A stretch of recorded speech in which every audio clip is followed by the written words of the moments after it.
Nas últimas teleaulas desse módulo de higiene e segurança no trabalho, a gente deu o maior destaque para a prevenção dos acidentes. Mas e se um acidente acontecer ali, com a gente, ou com um colega nosso bem do nosso lado, o que é que a gente faz? Para você não ficar sem saber o que fazer numa hora dessas, assista a nossa teleaula de hoje. Ela é a última de higiene e segurança no trabalho. Você vai aprender até onde vão os primeiros socorros. Vai aprender o que fazer numa emergência. Vamos estudar também quais são as ocorrências mais comuns em acidentes do trabalho. E vamos aprender a lidar com as consequências desses acidentes. Porque quando acontece um acidente, não basta ser solidário, ter boa vontade e ter iniciativa. Precisa mesmo saber o que fazer e como fazer. Porque você sabe, né? De boas intenções, o inferno está cheio.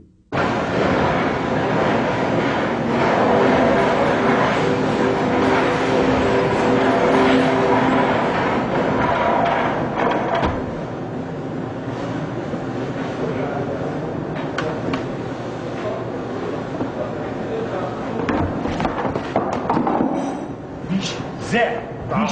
Calma, olha, peraí. Preciso ter calma. É preciso ter calma, mas a gente precisa saber o que fazer, viu?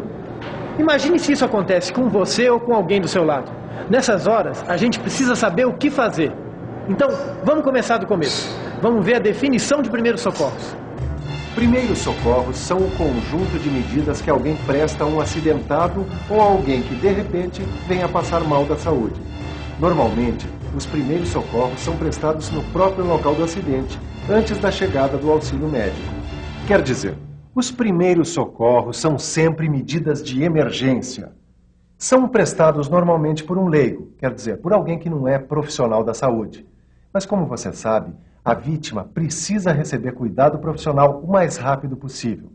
Os primeiros socorros que a gente presta a um colega são, como eu já disse, medidas de emergência, que têm os seguintes princípios básicos: salvar e manter a vida da vítima, evitar mais lesões ou o agravamento da situação da vítima e providenciar socorro qualificado o mais rápido possível. O possível e o impossível, isso é que deve ser feito numa situação de emergência. Nós vamos agora avaliar passo a passo o que é esse possível e esse impossível. O pessoal aqui nessa indústria está simulando um atendimento de emergência. Qual é a primeira atitude que deve ser tomada no caso de uma situação de emergência? A primeira coisa é fazer uma avaliação. Avaliação do local do acidente em si e da própria vítima. E como é feita a avaliação do local? A gente precisa verificar se o local é perigoso para a vítima, se ele não vai piorar o estado da vítima ou atingir outras pessoas. E a avaliação do acidente, como é feita? Bom, a avaliação do acidente é feita para verificar o acidente em si e como ele aconteceu. A gente verifica isso com a própria vítima ou com alguma testemunha. E como é feita a avaliação da vítima? Bom, aí depende. Se ela estiver consciente é de um jeito, se ela estiver inconsciente é de outro jeito. Com a vítima consciente, devemos mantê-la deitada e em posição confortável. Em seguida, devemos verificar os sinais vitais que são a pulsação, a respiração e a temperatura. Daí vamos colher informações sobre sensibilidade, sobre dor e também sobre a capacidade de movimentação da vítima. Verificamos então quais são os tipos de ferimentos e lesões. Mantemos a respiração desimpedida, removendo restos de alimentos, dentaduras e outros objetos. E afrouxamos as roupas, os cintos ou qualquer coisa que possa prejudicar a circulação. Bom, isso é para a vítima consciente. O procedimento sofre algumas alterações no caso da vítima estar inconsciente. Não, calma. Deita ele. Olha, com a vítima inconsciente, nós devemos acomodá-lo o mais confortável possível. Daí verificamos os sinais vitais, que são o pulso, respiração, temperatura. Depois verificamos os sinais de apoio, que são a cor, a umidade da pele e a sensibilidade. Checamos as lesões, os ferimentos da vítima, mantemos as vias respiratórias livres, afrouxamos a roupa e o cinto para auxiliar na circulação e só então colocamos a vítima na posição lateral de segurança. Você que não está por dentro desse assunto, talvez não saiba como a gente deve verificar os sinais vitais e os sinais de apoio. Vamos ficar por dentro desse assunto?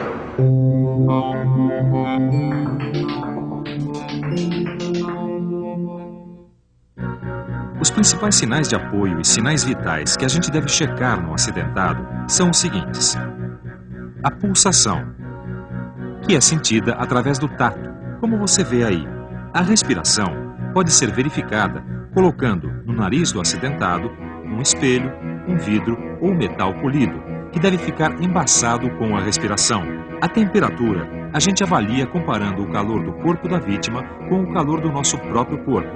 Dessa forma, o estado das pupilas é um sinal de apoio, que a gente vê assim, colocando uma fonte de luz perto do olho.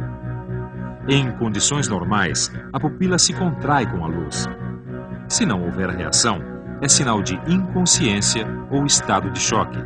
A cor e umidade da pele podem ser verificadas pela aparência.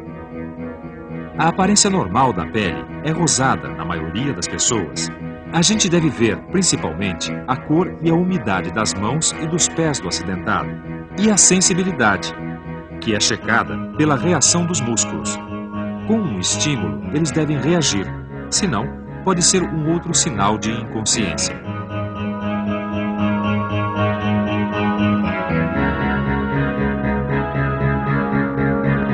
Depois de avaliar esses sinais, a próxima coisa que você deve saber fazer é a triagem, quer dizer, saber escolher a prioridade. Quais as vítimas que você deve atender primeiro? Bom, como você deve ter imaginado, as vítimas desmaiadas que não apresentam respiração devem ser socorridas em primeiro lugar. Em seguida, as pessoas com falta de circulação, com o pulso fraco, é que devem ser atendidas.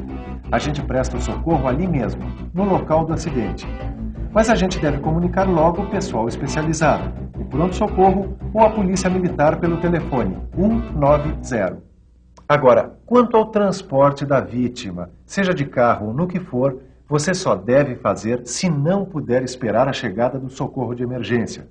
Por exemplo, no caso de uma sangria grave, aí sim, você deve procurar um transporte urgente. Mas antes que você pense em qualquer atitude, é bom você saber que o transporte de uma pessoa acidentada é bastante delicado, né? Aliás, dependendo da maneira como for feito esse transporte, ele pode até agravar a situação do acidentado. E antes de você pensar num transporte de urgência, é melhor você conhecer muito bem quais são as ocorrências mais comuns e saber como agir em cada uma delas. Por favor, quais são as situações mais comuns de acidentes no trabalho? Pancadas, queimaduras, choques elétricos, intoxicações, hemorragias ou ocorrências clínicas, quer dizer, problemas de saúde mesmo. Certo, vamos conferir cada uma delas. Queimadura é a lesão causada por agente térmico, seja o calor, o frio, produtos químicos, irradiação ou eletricidade. Existem queimaduras de primeiro, segundo e terceiro grau. Numa queimadura não se deve passar óleo, graxa, bicarbonato nem pasta de dente. Não se deve também oferecer bebida alcoólica para a vítima, muito menos tocar a área queimada com as mãos ou estourar bolhas. A área afetada deve ser coberta com um pano limpo, se possível, umedecido com água. Um plástico limpo também serve para proteger a área queimada. Outra ocorrência comum, o choque elétrico. Choque elétrico é uma descarga elétrica que pode causar até a morte. Ele pode alterar os batimentos cardíacos e provocar, em alguns casos, queimadura. A primeira providência que você deve tomar num caso de choque elétrico é identificar e desligar a fonte de energia que causou o choque. Se isso não for possível, afaste a vítima usando material isolante, como borracha ou madeira seca, por exemplo. Mais uma ocorrência comum em acidentes do trabalho, a intoxicação. Intoxicação é quando uma substância tóxica, química ou natural, entra em contato com o nosso corpo. Normalmente a intoxicação acontece pela ingestão da substância, mas também pode acontecer intoxicação pela respiração e até pela pele. Cuidado! Em caso de intoxicação, a primeira coisa a fazer é identificar a substância tóxica. Se for um produto químico, confira na embalagem o que fazer para a desintoxicação. E, se for possível, leve a embalagem do produto para o socorro médico. Outro tipo de intoxicação, que se não for tratada a tempo pode até matar o trabalhador, acontece no contato com animais venenosos, picadas de cobra, escorpião ou aranha. Se isso acontecer, deve-se deixar a vítima em repouso, pois o movimento facilita a absorção do veneno. Em segundo lugar, deve-se dar água para a vítima para evitar que ela se desidrate. Em hipótese alguma, dê qualquer tipo de remédio caseiro. E, se possível, leve o animal que envenenou o trabalhador para o posto de saúde, a fim de que ele possa ser identificado. Bom, aqui a gente já identificou as causas do acidente com o operário. Ele teve um desmaio por causa de um problema de saúde muito comum na família dele. Mas as consequências do acidente poderiam ter sido outras. As consequências seriam outras se fosse um desses acidentes mais comuns, como uma pancada, uma queimadura ou um choque. Agora, no caso de uma pancada, por exemplo, pode acontecer uma fratura, que é quando um osso se quebra. E quando, por exemplo, por causa de uma pancada, um operário fratura um osso, como é que fica? A gente precisa identificar se existe uma lesão parcial ou total do osso. Se for uma lesão fechada, ela só incha. Agora, se for uma fratura exposta, ela pode romper a pele, causando um ferimento além da hemorragia. E além dessa identificação, o que vocês fazem nos primeiros socorros de uma fratura? A gente coloca a vítima numa posição confortável, evita movimentar o membro lesionado e imobiliza a fratura com muito cuidado. No caso de uma fratura exposta, a gente deve fazer ainda um curativo no local para evitar infecções. E algumas fraturas são muito graves, não são? Sim, se a fratura for na coluna, a gente deve manter a vítima em repouso absoluto e só transportar em macadura direto para o pronto-socorro ou hospital. E no caso de ferimentos, perda de sangue ou outras secreções, quais são os cuidados que o socorrista deve tomar para evitar os riscos de contaminação? Ele deve evitar o contato direto com sangue e secreções, até para a prevenção da AIDS. Evitando o contato direto com sangue e secreções, o socorrista está se protegendo e protegendo a própria vítima do acidente. Em caso de acidente, é sempre bom ter à mão uma caixa de primeiros socorros, como a que mostra no seu livro de estudo. E todos os produtos que vão estar dentro dessa caixa, eles têm que estar sempre muito bem rotulados. Os objetos pontudos têm que estar sempre protegidos e os medicamentos têm que estar dentro do prazo de validade. E dar um medicamento é sempre serviço de um médico ou de um profissional de saúde. Você tem é que se informar o mais que puder sobre como socorrer um companheiro. E tem de prestar atenção na revisão de tudo que você aprendeu na nossa teleaula de hoje. E atenção, se liga aí que é hora da revisão. Na última teleaula do módulo de Higiene e Segurança no Trabalho, você teve um primeiro contato com os primeiros socorros. Viu como é que se deve agir numa situação de emergência? Quais são as ocorrências mais comuns? Assim como as consequências mais comuns de um acidente do trabalho. Então, está preparado para enfrentar um acidente de trabalho? Olha, eu acho bom que antes de responder essa pergunta, você dê uma boa lida no seu livro de estudos nessa aula. Leia e releia, estude, faça os exercícios. Pesquise em outros livros, em manuais, em enciclopédias. Você só tem a ganhar. E a sua saúde e a sua segurança também. Bons estudos e até a próxima.